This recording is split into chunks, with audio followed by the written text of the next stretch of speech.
दोस्तों रिलायंस पावर की बात करें तो क्वार्टर फोर का रिजल्ट कंपनी ने डिक्लेयर कर दिया है और बहुत समय के बाद कंपनी ने प्रॉफिट बताया है। यानी कंपनी आ चुके हैं प्रॉफिट में। लेकिन इस रिजल्ट के अंदर कुछ कमी भी रह गई है। क्या है वो कमी, उसको इस वीडियो के माध्यम से डिस्कस करेंगे। और रिलायंस पावर के बिजनेस को देख के क्या इस समय इन्वेस्टमेंट किया जा सकता है। वैसे स्टॉक रिजल्ट के बाद फिर से दौड़ने को भी तैयार हो चुका है क्योंकि कंपनी काफ़ी समय के बाद प्रॉफिट में भी आई है। लोगों का रुझान तो स्टॉक की तरफ बढ़ना लाजमी है। अब यहाँ पे जो सबसे बड़ी बात है कि एफआई की पहली पसंद है ये स्टॉक भी, और एफआई लगातार इन्वेस्टमेंट भी करते हैं। अब रिलायंस पावर जिस सेक्टर में काम कर रही है उसमें सरकार ने बहुत सारे सपने सजाए हुए हैं, जैसे कि ग्रीन हाइड्रोजन मिशन लॉन्च करने वाली है कंपनी। और इसके लिए आप देखें तो ये ग्रीन हाइड्रोजन के लिए विंड एनर्जी और सोलर एनर्जी का योगदान होने वाला है। और ये कंपनी ऑलरेडी ग्रीन एनर्जी में काम करी तो उसका बेनिफिट तो मिलेगा ही मिलेगा। ऊपर से जिस तरह से इस समय देखें तो समर सीजन है और इसमें इलेक्ट्रिसिटी कंजम्पशन बढ़ रहा है, तो सीधा पावर सेक्टर की जितनी भी कंपनियां उनको फायदा हो रहा है। तो ऐसे में कुछ बड़ी बातें जिसको इस वीडियो के माध्यम से डिस्कस करेंगे। साथ में कंपनी ने कुछ मैनेजमेंट में बदलाव भी किया जिसको भी जानने की कोशिश करेंगे। और क्या इस समय रिलायंस पावर में इन्वेस्टमेंट करना चाहिए, क्योंकि आपको पता होगा ये स्टॉक सिर्फ महीने भर के अंदर डबल भी हुआ था। जब 12 रुपये का स्टॉक 25 पे चला गया था वर्दे पार्टनर के इन्वेस्टमेंट के दम पे। और काफ़ी बड़े फंड हाउस से जो भरोसा भी करे इस समय रिलायंस पावर के ऊपर, और क्यों ना हो, क्योंकि प्रमोटर ने खुद अपनी होल्डिंग को बढ़ाया 2 साल के अंदर। और आप देख सकते 9% से उन्होंने 25% के आसपास होल्डिंग लाई। और इसके पीछे वजह ये कि उनके पास अभी एक ही कंपनी बची है अनिल अंबानी के बाद जिसको वो आगे लेके जा सकते हैं। तो बहुत सारी बातें जिसको इस वीडियो के माध्यम से डिस्कस करेंगे और जानने की कोशिश करेंगे क्या है आगे का भविष्य रिलायंस पावर का।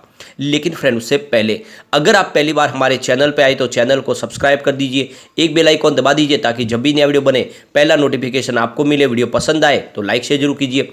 चलो फ्रेंड्स वीडियो स्टार्ट करते हैं। मैं हूं आपका दोस्त एस.बी. दवे और हमारे अपने चैनल ऑनलाइन कमाई में आपका बहुत बहुत स्वागत है।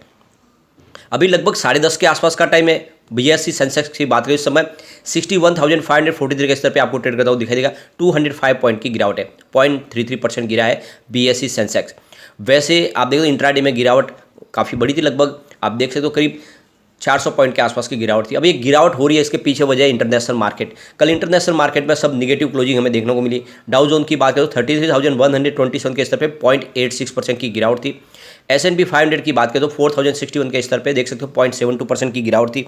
अगर हम बात करें नेस्डेक की तो यहाँ पर भी 11,966 के स्तर पे 0.49% की गिरावट थी। और रिजल्ट 2000 इंडेक्स में 1,718 के स्तर पे 1.18% की गिरावट थी। तो सभी बाजारों में गिरावट थी और उसका असर आज देखने को मिला, लेकिन इतनी बड़ी गिरावट नहीं है, यानी बाजार रिकवर हो सकता है। अब यहाँ पे निफ्टी एनर्जी में भी आज गिरावट है 24,008 के स्तर पर इन समय, जहाँ पे 0.14% की गिरावट है। और इसी वजह से आज रिलायंस पावर में इतनी तेजी बन नहीं पा रही क्योंकि बाजार साथ नहीं दे रहा, लेकिन रिलायंस पावर दौड़ रहा है। इसमें बड़े फंड हाउस की अच्छी खासी खरीदारी हो रही है। आप देख सकते हो स्टॉक की शुरुआत 12.15 पर हुई। शुरुआत निगेटिव हुई क्योंकि कल की क्लोजिंग 12.20 की थी। इंट्राडे में 12.05 का लो भी बना, लेकिन जो हाई है वो 12.60 का, यानी काफ़ी अच्छा स्टॉक दौड़ा। फिलहाल स्टॉक 12.45 के आसपास है, 2.05% की शानदार तेजी बता रहा है। तो कुल मिला के इसमें खरीदारी बन रही है। अभी पिछले एक साल के हिसाब से स्टॉक में अभी भी 7% की गिरावट है। 13 के आसपास स्टॉक था। 6 मंथ के हिसाब से भी देखें तो 26% के स्टॉक के अंदर इस समय गिरावट देखने को मिल रही है आपको। लेकिन 1 मंथ के हिसाब से स्टॉक काफ़ी अच्छा रिकवर हो चुका है। करीब 14% का जबरदस्त रिटर्न दिया, बाउंस बैक दिया है। ये स्टॉक आपको पता होगा 9 से वापस बाउंस बैक दे चुका है। अब यहाँ पे 5 डेज के हिसाब से वापस लगभग 2% की गिरावट है। आपको ये भी पता होगा कोविड काल में स्टॉक 1 रुपीज़ के आसपास था, वहाँ से जो दौड़ा तो ये 11-12 तक आया जो इस रिसेंटली अभी इसकी प्राइस है। लेकिन उसके बाद में जो सेकंड इसमें एक जोर आया तो ये सीधा 25 तक भी चला गया। तो काफ़ी जबरदस्त रिटर्न दे चुका है। जिसने भी कोविड काल में निवेश किया होगा उसको इस समय तो काफ़ी अच्छा रिटर्न मिल रहा है। अब कंपनी ने इस बार जो प्रॉफिट बताया वो 320 रुपीज़ का प्रॉफिट है, जो काफ़ी समय के बाद देखने को मिल रहा है। आप देख सकते हो पिछली बार कंपनी को देखे, पिछले साल सेम क्वार्टर में 657 रुपीज़ का लॉस था। अब यहाँ पे कंपनी ने एक बड़ा डिसीजन और लिया है। आप देख सकते हो कंपनी ने इस बार देखे तो पुनीत नरेंद्र गर्ग को यहाँ पे एडिशनल डायरेक्टर यानी नॉन एग्जीक्यूटिव इंडिपेंडेंट डायरेक्टर के पद पर अपॉइंट किया। तो ये एक नई अपॉइंटमेंट है। इसके अलावा देखें रमनदीप कौर को यहाँ पे सेक्रेटरी बनाया गया है। इसके अलावा देखिए सेक्रेटरी कम कंप्लेंस ऑफिसर बनाया गया। इसके अलावा अशोक कुमार पॉल जो कंपनी के एज ए मैनेजर बनाया गया। तो ये कुछ नई अपॉइंटमेंट की गई है।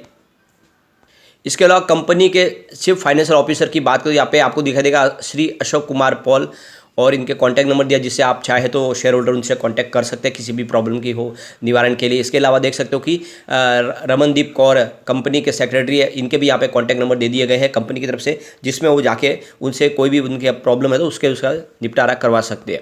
अब यहाँ पे देखो कंपनी ने जो सेल्स बताया उसमें इस बार गिरावट हुई है। इस मौके पे कंपनी इस बार थोड़ी सी कमजोर पड़ती हुई दिखाई दे रही है। आप देख सकते हो पिछले साल सेम क्वार्टर में कंपनी का जो सेल्स था वो 1846 करोड़ रुपीज़ के आसपास था।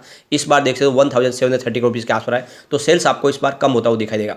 पिछले क्वार्टर की बात करें तो आपको सेल्स 1886 करोड़ रुपीज़ के आसपास दिखाई देगा। तो यहाँ पे ईयर ऑन बेसिस पे देखें या क्वार्टर ऑन क्वार्टर बेसिस पे देखें तो सेल्स इस बार कंपनी का गिरा है और ये एक नेगेटिव पॉइंट है कंपनी के लिए, यानी बिजनेस कम हुआ है। एक्सपेंस में देखें तो एक्सपेंसेस पिछले साल सेम क्वार्टर में 1664 करोड़ रुपीज़ के आसपास था, इस बार 1889 करोड़ रुपीज़ के आसपास पहुंच गया।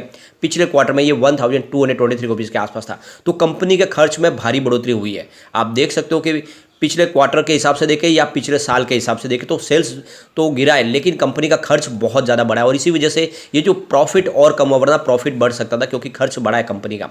ऑपरेटिंग प्रॉफिट देख सकते हैं पिछले साल सेम क्वार्टर में 182 करोड़ रुपीज़ के आसपास था और इस बार 159 करोड़ रुपीज़ माइनस है, यानी ऑपरेटिंग प्रॉफिट कंपनी का निगेटिव होता हुआ आपको दिखाई देगा। पिछले क्वार्टर में ये 663 करोड़ रुपीज़ के आसपास था। तो यहीं पर आप देख सकते हो कंपनी ने इस बार थोड़ी सी यहाँ पे कमजोरी दिखाई है कि कंपनी का ऑपरेटिंग प्रॉफिट बिल्कुल निगेटिव हुआ है। अदर इनकम देखें तो पिछले साल सेम क्वार्टर में 32 करोड़ रुपीज़ के आसपास थी, इस बार 1170 करोड़ रुपीज़ की बम्पर प्रॉफिट मिली इनको अदर इनकम के कोटे में। अब ये पुराना इनका जो आउटस्टैंडिंग है इनको मिला और इसी ने पूरा का पूरा गेम चेंज किया कंपनी का। और ये ऐसे होता है इन कंपनियों के अंदर, जब पेमेंट एक साथ में मिल जाता है तो पूरा का पूरा आप देखो सीनेरियो चेंज होता है और इसी ने माहौल पॉजिटिव किया, क्योंकि ये पूरी इनकम अदर इनकम है जो पहले से इनकी आउटस्टैंडिंग कुछ बाकी है जो इनको इस समय मिली है। पिछले क्वार्टर में ये 49 करोड़ के आसपास थी, तो यहाँ पे ये पूरा का पूरा गेम चेंज हो गया है। अब आप देख सकते हो कि प्रॉफिट बिफोर टैक्स पिछले साल 647 करोड़ के आसपास था, इस बार 171 करोड़ प्रॉफिट में यानी पॉजिटिव है और पिछले क्वार्टर में ये 190 करोड़ निगेटिव था। अब यहाँ पे नेट प्रॉफिट आफ्टर टैक्स की बात करें तो पिछले साल सेम क्वार्टर में 651 करोड़ का कंपनी को लॉस हुआ था, इस बार आप देख सकते हो 257 करोड़ का प्रॉफिट है और पिछले क्वार्टर में 245 करोड़ का प्रॉफिट लॉस था। तो कुल मिला के कंपनी आ गई है प्रॉफिट में और इसके पीछे वजह बनी अदर इनकम। इसका ईपीएस भी निगेटिव से पॉजिटिव हो चुका, पिछली बार 1.63 रुपीज़ निगेटिव था, इस बार 0.86 रुपीज़ पॉजिटिव हो चुका। तो कुल मिला के रिजल्ट आप देख सकते हो ओवरऑल अच्छा है। अगर हम पिछले 3-4 साल के कंपनी के सेल्स की बात करें तो मार्च 2020 में 7,560 करोड़ के आसपास सेल था, जो मार्च 2021 में बढ़ के 7,934 करोड़ तक पहुंच गया और मार्च 2022 में ये 7,503 करोड़ के आसपास पहुंच गया, इस बार 7,543 करोड़ के आसपास है।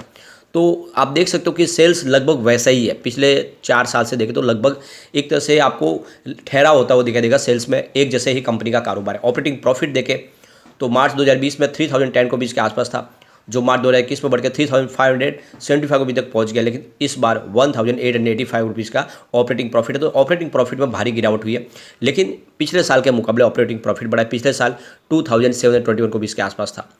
अब यहाँ पे जो सबसे बड़ी बात है कि अदर इनकम देखें तो आपको मार्च 2020 में 3,368 करोड़ निगेटिव दिखाई देगा, लेकिन इस बार 1,335 करोड़ पॉजिटिव और इसी ने यहाँ पे पूरा का पूरा रिजल्ट है उसके अंदर बदलाव कर दिया है। अब जो सबसे बड़ी बात यह है कि ओवरऑल अगर आप देखें तो यहाँ पे कंपनी की लाइबिलिटीज़ लगातार कम होती हुई दिखाई देगी, ये एक इसके लिए एक बहुत बड़ा पॉजिटिव ट्रिगर है। अगर हम देखें 2020 की अगर बात करें तो आपको दिखाई देगा कि यहाँ पे इसकी जो लाइबिलिटी थी वो करीब 53,343 करोड़ के आसपास थी, जो लगातार कम होते हुए इस बार 48,535 करोड़ तक आ गई है। यानी हर साल आपको लाइबिलिटीज़ कम होती हुई दिखाई देगी, यानी एक ये मजबूती का सबूत है, कंपनी अपनी लाइबिलिटीज़ हर साल कम कर रही है और यहाँ पर ये आंकड़ा कहीं पर भी आपको ऊपर जाता हुआ नहीं दिखाई देगा और इससे कह सकते हैं कि कंपनी मजबूती हो रही है, अंदर से कंपनी की मजबूती दिखाई दे रही है। इसके अलावा कैश फ्लो अगर आप देख सकते हैं कि यहाँ पे मार्च 2020 में कंपनी का जो नेट कैश फ्लो था वो 96 करोड़ के आसपास था, उसके बाद में नेट कैश फ्लो में काफ़ी कमी आई। आप देख सकते हो कि मार्च 2022 में मात्र ये 21 करोड़ के आसपास था, इस बार 46 करोड़ के आसपास है। तो कंपनी का नेट कैश फ्लो भी बढ़ा है, यानी कंपनी के पास इस समय कैश भी है और इसके अलावा कंपनी ने अपनी लायबिलिटीज़ को कम भी किया है और ये एक तरह से इसके लिए काफ़ी अच्छा एक पॉजिटिव ट्रिगर इसको हम कह सकते हैं। इसके अलावा देख सकते हो प्रमोटर की होल्डिंग आप देख सकते हो जून 2021 में मात्र 9.06% के आसपास थी, जो इस समय 25 के आसपास परसेंट है, यानी यहाँ पे अब प्रमोटर ने अपनी होल्डिंग को पिछले 2 साल में बढ़ा दिया है, यानी अपनी पकड़ को मजबूत किया। इसके अलावा अगर आप देख सके तो यहाँ पे आपको ये समझ में आएगा कि मार्च 2021 में जहाँ पे 1.78% के आसपास होल्डिंग थी एफआई की, वो इस समय 7.35% के आसपास है, यानी एफआई ने भारी निवेश किया है पिछले 2 साल में।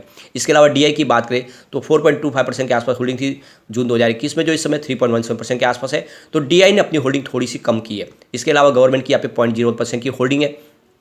पब्लिक की बात करें तो यहाँ पे देख सकते हो कि करीब 84% के आसपास होल्डिंग थी जून 2021 में, जो इस समय 64.47% के आसपास है। तो जनरल पब्लिक के जो शेयर थे वो कम हुए, लगभग 20% शेयर कम हुए, यानी 2021 तक सारे के सारे शेयर एक तरह से जनरल पब्लिक के पास है। लेकिन अब आप देख सकते हो कि ये जो शेयर थे 20% वो FIDI और प्रमोटर के बीच में आप देखो डिवाइड होते हुए दिखाई देंगे। इन्होंने अपनी होल्डिंग को बढ़ा दिया और एक काफ़ी अच्छा एक पॉजिटिव ट्रिगर जो इशारा कर रहा है कि आने वाले समय एक तेजी का दौर फिर शुरू हो सकता है। और वैसे भी जो सबसे बड़ी बात है कि बुक वैल्यू से अभी बहुत स्टॉक नीचे मिल रहा है, 30 रुपीज़ की इसकी बुक वैल्यू है। तो एक नजरिया लॉन्ग टर्म का लेके इसमें इन्वेस्टमेंट किया जा सकता है। लेकिन फ्रेंड, कोई भी इन्वेस्टमेंट करने से पहले अपने फाइनेंशियल एडवाइजर से एक बार ले ले या अपना खुद का रिसर्च करें, क्योंकि मैंने वीडियो आपके एजुकेशनल पर्पज़ के लिए ही बनाया। वीडियो पसंद आए तो